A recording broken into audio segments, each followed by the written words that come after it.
Welcome to Author Stories, the podcast where we talk to the best writers in the industry and discuss writing and the creative process. Whether you're a writer, a reader, or both, we hope you'll find something here that makes you love books and the writers that create them. You can find archives of all of the great conversations I've had with authors over the years at hankgarner.com. Take some time and browse around there. I'm sure you'll find a new author to love, find inspiration for your own creative life, and find a new story to get lost in. Let's thank some sponsors who make the show possible. As the Crow Flies, Enter Haddon Wood, Book 1 by Risa Walker and Caleb Ansel.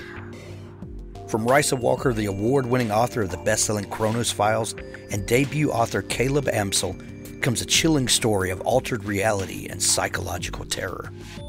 Chase Ray sits perfectly still, his thumbs traveling across the screen of the broken computer tablet, stuck in the nexus between two worlds. Haddon Wood isn't real. It can't be. Another world, another reality, hovers just beyond his reach. He can see it sometimes. He can almost touch it. In that world, things are in balance. The dead stay dead and the creature feature remains safely on the screen. That world isn't a patchwork quilt of every scary book or movie he's seen. In that world, the nightmares generally end when you open your eyes and people don't glitch in and out of existence. Chase is determined to return to that world, although he's a bit worried that the only way out is through the noose that seems to lurk around every corner. He needs allies to get back home. But how do you choose your team when you can't tell who's real? As the Crow Flies, Enter Haddon Wood, Book 1 by Risa Walker and Caleb Ansel. Simon Says, the John Simon Thriller, Book 1 by Brian Thomas Schmidt. Master Detective John Simon is a tough, streetwise 17-year veteran of the Kansas City Police Department with a healthy disdain for the encroachment of modern technology into his workplace. When his partner is kidnapped after a routine stakeout by thugs with seeming ties to connected, wealthy art dealer Benjamin Ashman, he's determined to find the truth. But the only witness is a humanoid android named Lucas George.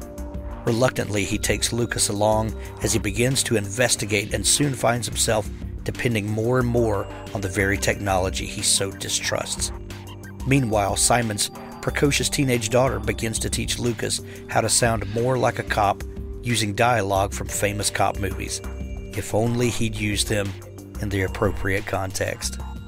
This exciting new mix of near-future science fiction and procedural thriller captures the gritty realism of Michael Connelly's Basch, the humor and action of Lethal Weapon, and follows the classic science fiction tradition of Isaac Asimov's City of Steel. From the editor of the international best-selling phenomenon The Martian by Andy Weir, and the national best-selling author of tales including official entries in The X-Files, Predator, and the Joe Ledger thrillers, comes the action-packed first entry in an exciting new series. Be sure to pick up Simon Says by Brian Thomas Schmidt and get into the series on the ground floor. Vedic by K.J. Heritage. The dead don't always die. Top company scientist Chen Jelinek has committed suicide. Vedic, a half-alive empath with no memory of who or what he is, will die in 6 hours if he can't find out why, or so the company tells him, an added incentive to get the job done. Our hero soon discovers he is one of the skilled, a genetically enhanced human revered and despised in equal measure, a bloodhound with a terrifying past who'll stop at nothing in his pursuit of the truth. And the skilled always get their guy, don't they? Vedic, number 1, by K.J. Heritage, on sale now. There's a link to it in the show notes. K.J. Heritage's uncanny sense of pacing and story puts him at the forefront of today's speculative fiction writers. Gritty, intense, and compelling, Vedic is something you don't run into often enough in sci-fi, a cerebral thrill ride you don't want to end. Prepare to lose sleep reading Vedic, delicious science fiction. That's what other people are saying about it. Find out for yourself. Vedic, the first book in the series by K.J. Heritage. The Unwelcome Trilogy by R.D. Brady. survivor, mother, leader, and humanity's last chance. Deep within the remnants of the United States, Lila Richards oversees a camp of 200 survivors. In a world where living is an everyday struggle, and only through banding together can people survive, the arrival of the unwelcome only made her job harder. Riley Quinn and Miles Jones have been raised by Lila for the last 5 years. They're also one of the cursed, the children between the ages of 13 and 18, whom the unwelcome kill on sight. No questions, no pleas, just death. Protecting one another and the people of their camp is ingrained in all of them. But now each of them faces increased danger as the reason why the cursed have been targeted by the unwelcome slowly comes to light. And that truth will shock them to their core. Now time is running out, not just for the cursed who are being hunted down by the unwelcome, not just for Lila and her family who will face the greatest challenge yet, but for all of humanity. The world changed radically 35 years ago, but today humanity's very existence is on the line, and the fight has begun that will ensure its future or its annihilation. Fans of A.G. Riddle, James Rollins, Suzanne Collins, and Brandon Sanderson will love the Unwelcome Trilogy. Pick up your copy of the Unwelcome Trilogy on Amazon today. Well, thanks for joining me again for the Author Stories podcast, where I bring you the story behind the stories and the storytellers. Today, I'm really excited to have Samuel Shem on the show with me today. He's the author of the brand new follow-up to the blockbuster hit, The House of God. The new book is called Man's Fourth Best Hospital, and this is a stunning read. Welcome to the show, Shem. Thank you. Nice to be here. Well, thank you. We begin each show with the same question, and that question is, what is your first memory of wanting to be a writer or storyteller? Wow.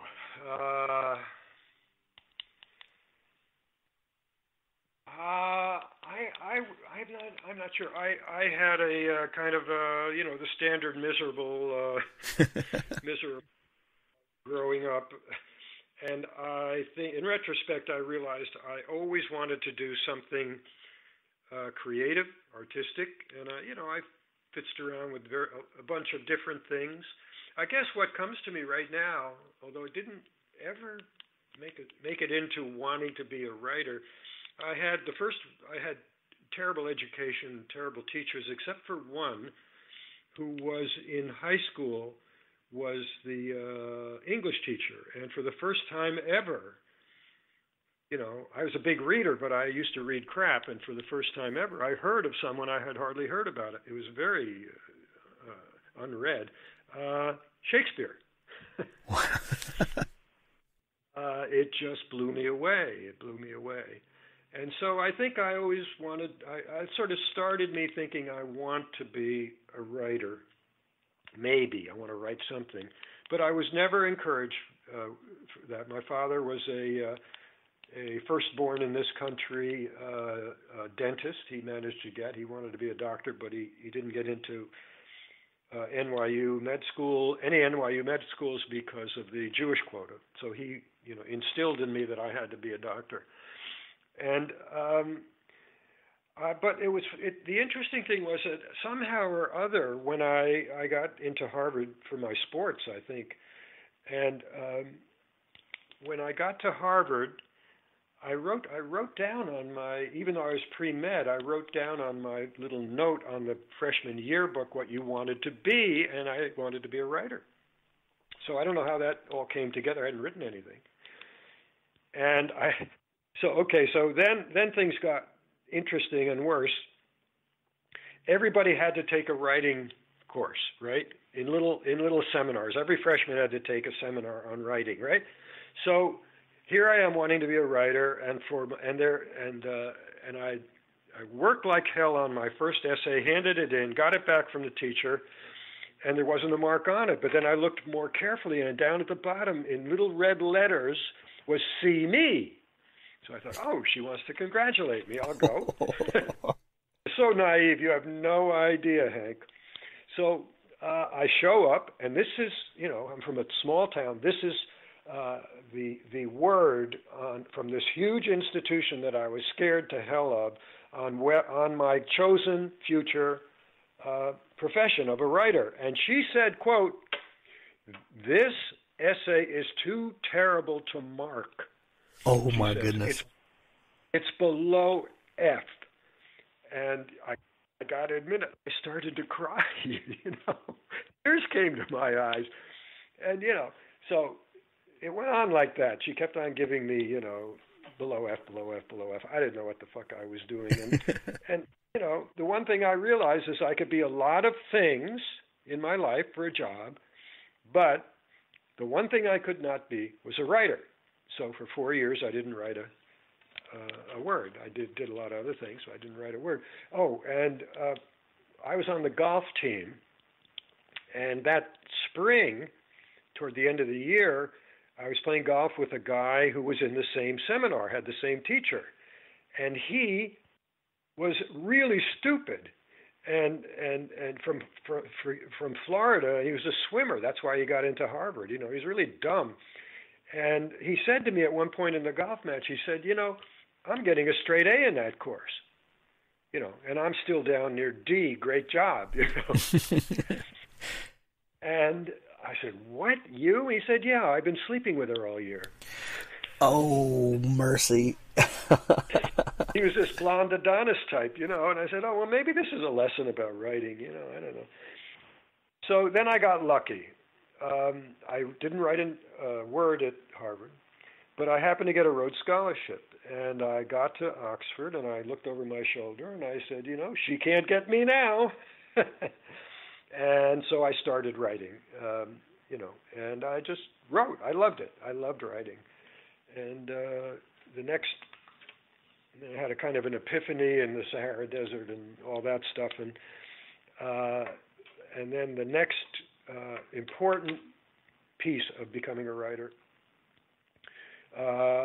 I was 3 years at Oxford. That was 1969. And all of a sudden, I got a kind of interesting note, which basically said I had a choice between Vietnam or Harvard Medical School. And I thought, well, I don't want to get killed or kill somebody. I want to cure them. So I went to Harvard Medical School with the vision that I would continue to try to be a writer. I'd never tried to publish anything, but I would continue to write, but I would have a day job that I could use all over the world. A doctor can be employed all over the world. That was a very smart, because I didn't want to write for money. I really didn't. I was a purist, really, and I said, and so that's what. And then I went to medical school, and then the last challenge actually was, what kind of practice I would go into as a doctor, and I didn't know what would give me time. And then finally, I came to psychiatry, and I said, hey, wait a second, you learn about people, you learn character, plus I have mornings free to write before I go see patients. So I jumped into that, psychiatry for that. And, of course, the irony of all of this is that if I hadn't gone to medical school, and if I hadn't actually gone to the Beth Israel Hospital, which was crazy in those days, where I wanted to go to a different one, I would never become a writer. I wouldn't have had anything to write about. Well, really. And it was those experiences at Beth Israel as an intern that you started writing down just as a catharsis. Is that right? That's right. That's exactly right. I just actually, if anybody's interested, including you should go to mansfourthbesthospital.com because we told that story, and we got together after the year was over, and we'd get together, the 5 guys I was closest with, Eat My Dust Eddie and Hyper Hooper and the Runt and others, and just get drunk and smoke and talk. And I sort of transcribed some of it, and then I said, hey, what the hell, I didn't even think of writing a book. I just started to write something in prose about those moments. And I never thought to publish it. I was interested in plays. So here's the next amazing thing. I was looking for a play agent. I had started my psychiatry training at a big mental hospital called McLean of Harvard. And I wrote off to a play agent. I've got a play, a couple of plays, maybe you'd like to look at them. And she wrote back and said, well, you also wrote at the bottom that you have a start of a doctor novel. And I said, oh, yeah, right. And she said, I don't do fiction. I don't do plays, but I do fiction. Why don't you send me what you got? And I had, I didn't know you were supposed to double space things. It had cigarette butts, pipe, booze, all over it, rings of booze. I forgot about it. This is a true story. So I forgot about it. Then about 10 days later, I'm in the secretary's pool at the McLean Hospital, and I get a call from her. I've forgotten her name, actually. And she said, well, I don't know if you're a madman or a genius, but I really like what you sent me. And I actually had the presence to say, well, I can't help you there, but you should know that I'm speaking to you from within a large mental hospital at this time. And that started it. And seven drafts later, it was a book. That book, which was The House of God, went on to be a blockbuster success, and very influential, not only in the eyes of your colleagues and peers, but it really opened a window to the layman to really understand what was going on in the medical profession and the doctor's training and all of that. Were you prepared in any way for the feedback that you would get on that book and what a cultural touchstone it became? No. I wasn't even too interested in it, in a way. I mean, I loved that I had done it, but I was sort of interested in plays then, and all I knew, well, actually, see, I don't run on fear. I run on guilt, I didn't worry because I knew it's really a wonderful. I have the same feeling with Man's Fourth Best Hospital now, thank God. I've told the truth with a lot of laughter and a lot of humor, and in the House of God, especially with a lot of sex. And how could they not? I thought everybody was going to love it, Well, my generation absolutely loved it. It had terrible publishing history. They didn't believe in the book. They had a terrible publishing history, but my guys it flew out of the stores for my guys, and I got really ravaged by the older generation. Really nasty. They did nasty stuff. Tried to do even more nasty stuff, but I was full of confidence. And I'll tell you, the next step in this that gave me a sense of this being something other than just kind of the story of the year. I was a real purist as a writer. I'd read all the classics. All the Irish.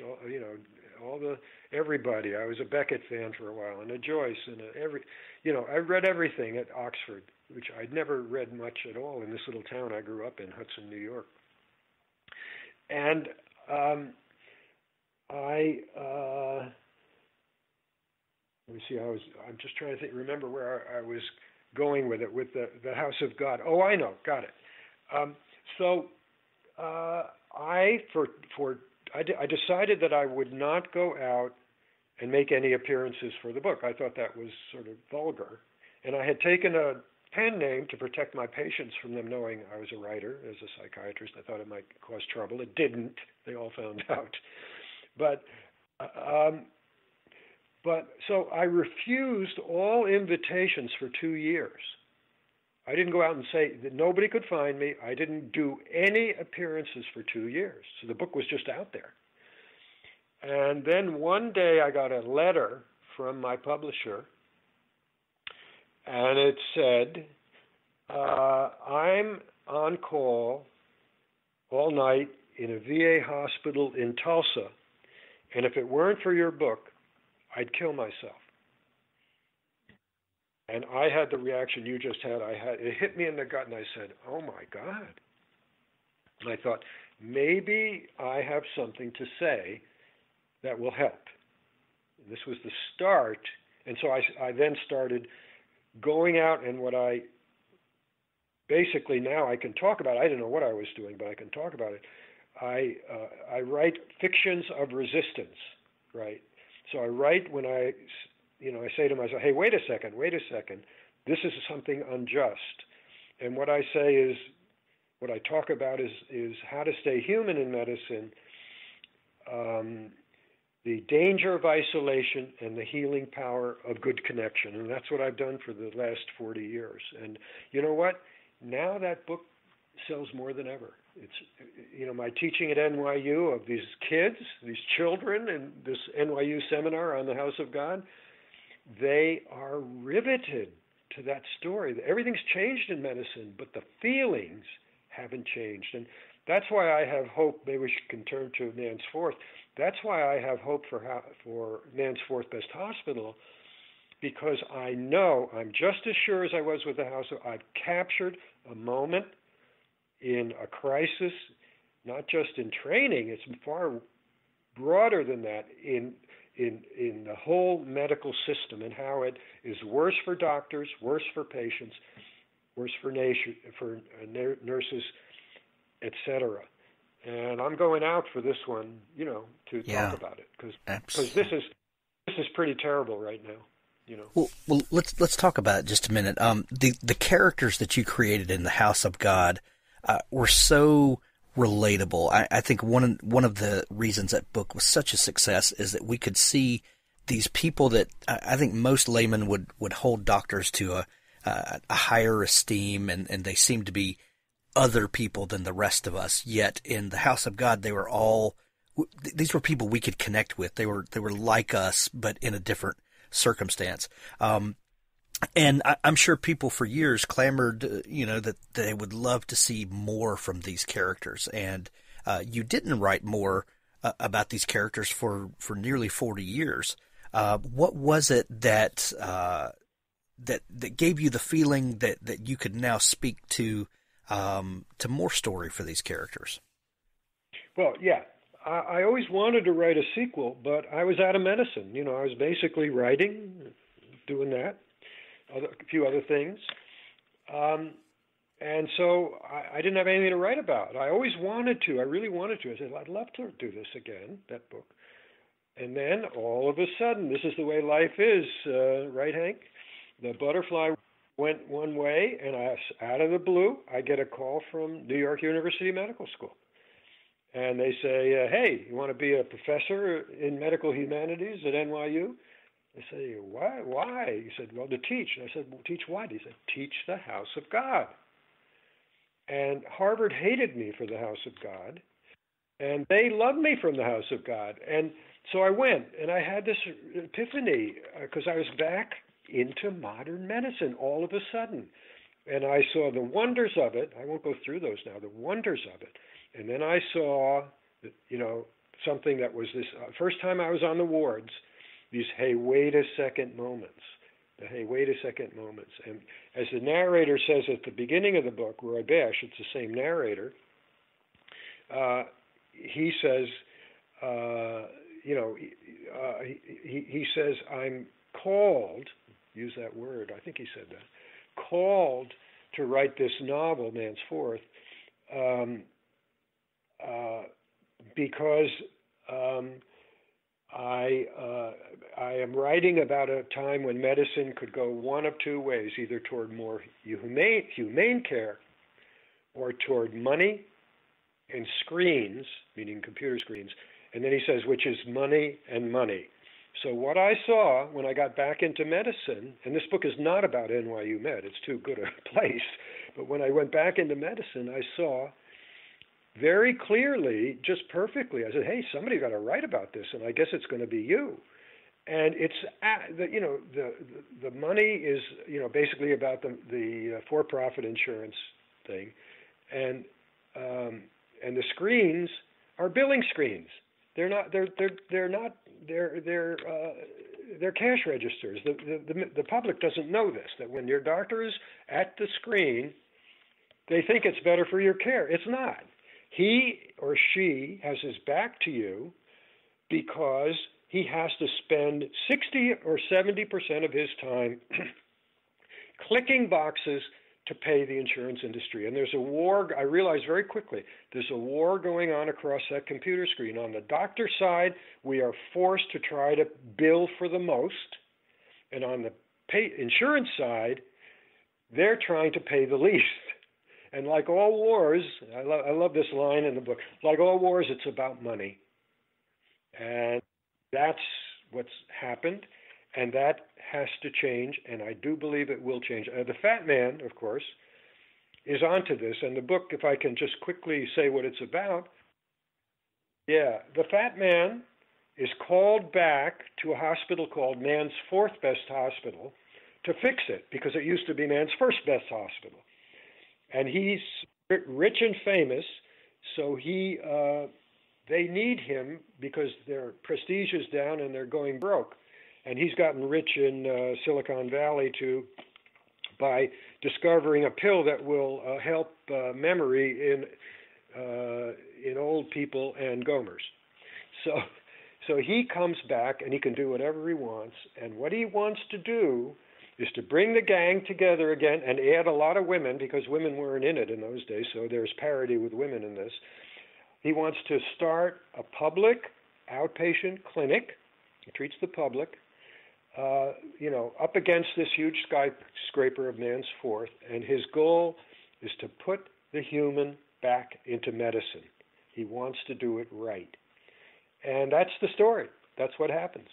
And he comes up, and it's a novel of resistance again, because he comes up against the injustice for doctors, nurses, patients, etc. And it's about what I've already said. It's about the for-profit insurance agency. He gives a lecture called "The Six Rackets of American Healthcare." Excuse me. Follow the money. And it took me about 2 months to figure this out, the six different ones intertwined. And then he gives a solution to make this better at the end. And the solution, basically, in one phrase, he says, you got to squeeze the money out of the machines.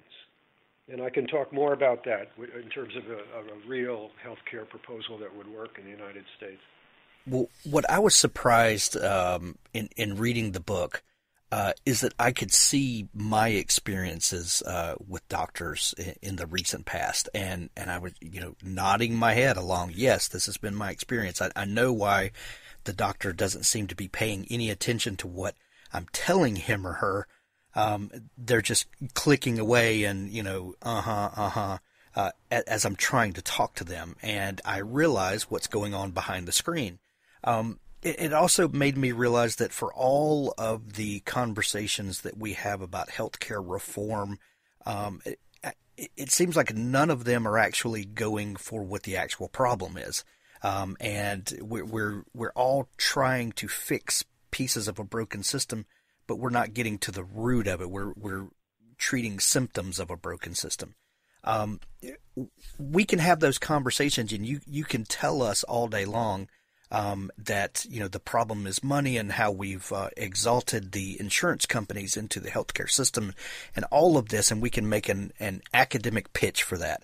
But a novel is so much more powerful in changing our perceptions and giving us a emotional connection to the problem and to the solution. Why do you think it is that the form of the novel is so powerful in changing the way we think and feel about things? Well, bless you, Hank. I mean, you've said everything that I would like said about this book right there. Fiction, what was it? Lincoln said, about Uncle Tom's Cabin's author. Oh, Jesus, why am I forgetting her name? You know what I mean. What's her name? I can't remember now. But I'm drawing a blank as well. I know. All right, we know who it is. He said the little lady that started the Civil War or something like that. And Orwell. I mean, Harriet Beecher Stowe. Harriet Beecher Stowe. Yeah. Of course. Yeah, I'm getting old. But, Orwell, of course. I mean, Orwell is mentioned more now in America than, ever before. So with the House of God, I mean, and Sinclair Lewis, of course. With, the Jungle. There are tons of them that are my models in a way. I think I'm different from them in that, what really gets people, there are thousands of policy papers and thousands of speeches. I'm so glad you said this, because what this book does is it's you there with your doctor with his back, and it gets you in your heart and it gets you in your gut. That's, you don't learn too much of value in life if it's just through the head, right? So I am very happy. So I think that's going to happen, because this is a book for patients too. And I do think, as I say, the reason is that it hits you in an emotional way. And I wrote it in an emotional way. And the other thing is that one minute you're laughing, and then as Sanjay Gupta said from CNN, you'll laugh out loud and then you'll cry, because it's kind of both all the time, as life is. I feel that, and I just will put in a word without getting, wonky or anything like that. In some ways, it's very simple what will work. And that I'm sort of allying with nurses and patients, too, to try to help lead this or advise this. The issue is that the machines that were originally designed for data and information transfer, somehow the for-profit insurance agency got in there so that a code for a disease was equal to a certain cash for the insurance company, right? And that, I don't know how that exactly happened, but what has to so for instance, take the instance of appendectomy, a diagnosis code, right? What should happen is the doctor in the hospital on his screen says appendectomy. He clicks that, and that's it, because he's not going to argue about how much payment that is, because it's all basically the same all through a national healthcare system, whatever it is, Medicare, it doesn't matter. National healthcare system, not for profit. Appendectomy costs the same in New York as it does in Mississippi. Maybe a little less in Mississippi, because they scale it. It's like the VA, that's what they do. The private insurance system, this is what I don't get about these candidates. The private insurance system can go on. There's Medicare supplemental private insurance now that I have, and it works. They can go on, but with the requirement, and this is new, nobody's ever said this before, I mean, I'm saying it today, the private insurance industry can bill what it wants in additional for that appendectomy, but they can't bill it through the computer in the hospital that the doctors are working at. The doctors don't bill. Let them try to get the money out of other people, the private insurance industry, right? And that relieves this huge primal pressure, doctors, nurses, et cetera, who work at those screens, from having to spend 60 or 70% of their time there, because it's all about the billing. If you take out the billing, put it on the private insurance, go ahead, have fun. Here's the diagnosis of appendectomy. You get more money for it if you want more than we pay. That's it. Right. Well, the new book is... Right? It does, absolutely. And I hate that we're out of time, because there's so much more to talk about. But the book is called Man's Fourth Best Hospital, the direct sequel to The House of God. Samuel Shem, thank you so much for taking time to come on the show today. I hope this book sparks a giant conversation about not only what's wrong with the healthcare system, but what we can do to help bring about a change. If people are just learning about you... The change would be about what's right. What's right. It's a great system. It's just crippled right now. Absolutely. If folks are just learning about you and want to find out more about all that you do, is there a place where they can connect with you online? Yeah. It's mansfourthbesthospital.com with a numeral 4. mansfourthbesthospital.com.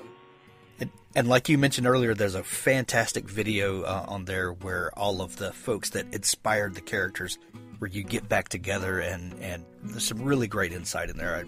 We're going to put a link to it in the show notes. Thank you so much for taking time to come on the show today. And you too. This has been great. Now stay tuned for an audiobook excerpt from Richard Gleaves' The Jason Crane series. I'm melting, cried Joey. Take the picture already. He stood with one arm around the bronze waist of the bewitched tribute statue, Samantha Stevens, riding a broom across a crescent moon. Jason tried in vain to frame the shot without any tourists in it, but that was impossible. From all points of the compass, a merry horde had arrived for Salem's 2-day summer psychic fair. All the commuter trains had burst open, like cornucopias filled beyond capacity, spilling endless fruits and nuts onto the red brick sidewalks of Essex Street. A vampiress in lavender shorts and feathered boots sold maple chocolate walnut fudge in front of the Witch City tattoo parlor. A near-naked gypsy in purple-green veils danced with a pheasant in her arms around a plug-in Hanukkah menorah.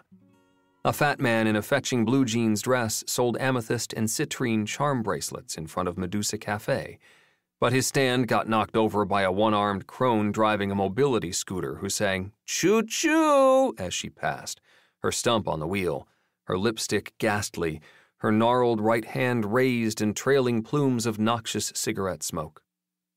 Chewbacca leapt out of her way and slapped sparks from his fur. He gave a disgruntled growl before going back to playing Summer Lovin' on his ukulele. The old one-armed dervish drove off, choo-choo, parting a crowd of wanderers, slack-jawed tourists with camera straps tight across their bellies, yellow-vested police on segways, elderly rollerbladers, face-painted infants and harried parents, and college girls.